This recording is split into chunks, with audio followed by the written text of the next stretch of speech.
কিছুক্ষণ আগে আমি একটা ফটো পোস্ট করেছিলাম, আর সেখানে ক্যাপশন ছিল এই সবজিটা খেতে কে কে পছন্দ করেন। তো অনেক ভাইয়েরা অনেকভাবে কমেন্ট করেছেন। কেউ বলেছেন অনেক পছন্দ করি, কেউ বলেছেন ভাজি পছন্দ করি, কেউ আবার বলেছেন এই সবজিটার ভর্তা পছন্দ করি, আবার কেউ বা লিখেছেন আমি এটা পছন্দ করি না। তো ভাইয়ারা, আপনাদের উদ্দেশ্য করে আমার আজকের একটি ভিডিও। আপনাদের বোন একটা ভিডিও বানিয়েছে, আর এই ভিডিওটার শেষ পর্যন্ত দেখে যাবেন, অবশ্যই ভালো লাগবে। আমি কথা দিচ্ছি এই সবজিটার প্রেমে পড়ে যাবেন যদি এভাবে ভাবিরা আপনাদেরকে রান্না করে দেয়। আর আপুরা, আপনাদের জন্য থাকছে এই রেসিপিটার মূল আকর্ষণ। অবশ্যই দেখে যাবেন এই সবজিটা কিভাবে রান্না করতে হয়। আপনারাও অবশ্যই কম বেশি জানেন, তারপরেও আমি একটা ভিডিও বানালাম আমার মতো করে। প্রথমে তেলের মধ্যে একটু পাঁচফোড়ন দিয়ে দিলাম এক মুঠো খানিক পেঁয়াজ কুচি। পেঁয়াজগুলো একটু নাড়াচাড়া করে দিয়েছি এখানে 1 টেবিল চামচ রসুন বাটা, 1 টেবিল চামচ আদা বাটা, দিয়েছি পরিমাণ মতো লবণ, জিরা বাটা, শুকনো মরিচ বাটা আর কাঁচা মরিচ ফালি। মশলাগুলো কিছুক্ষণ কষিয়ে নিয়ে দেখতেই পাচ্ছেন একেবারেই ভুনা ভুনা হয়ে গেছে। এই পর্যায়ে আমি ছুরি শুটকিগুলো দিয়ে দেব।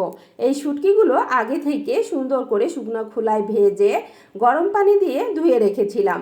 এখন ছুরি শুটকিগুলো একেবারে 5-6 মিনিটের মতো কষিয়ে নেব। কষানো হয়ে গেলে দেখতেই পাচ্ছেন নিচ থেকে কিন্তু পোড়া পোড়া লেগে আসতেছে। আর এই পর্যায়ে দিয়ে দিতে হবে সেই সবজিটা, সেটা হচ্ছে কাঁকরোল। এই সবজিটা নিয়ে অনেকেরই নাক ছিটকানো আছে, যেমন আমি ছিলাম একটা সময়।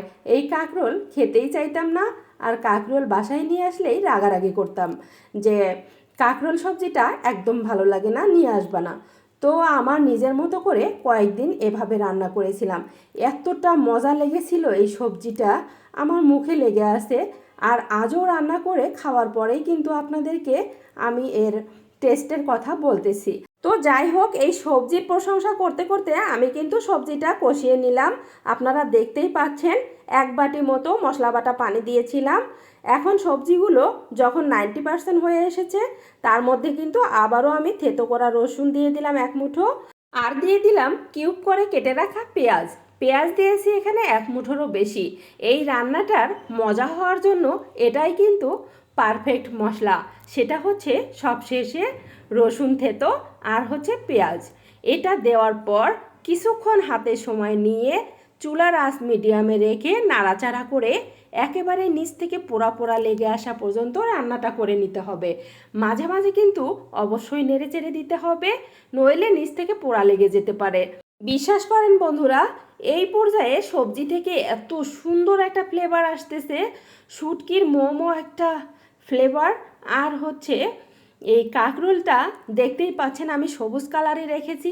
মাঝে মাঝে ঢাকনা খুলে রান্না করবেন, এতে করে সবজির কালারটাও সুন্দর থাকবে। এই তো আমি পরিবেশন করে দেখাচ্ছি। কি ভাইয়ারা, লোভনীয় লাগতেছে না? খেতেও কিন্তু অসম্ভব মজার ছিল। আপনার বোন বলে গেল একটা দিন এভাবে ট্রাই করবেন। ভালো থাকবেন সবাই।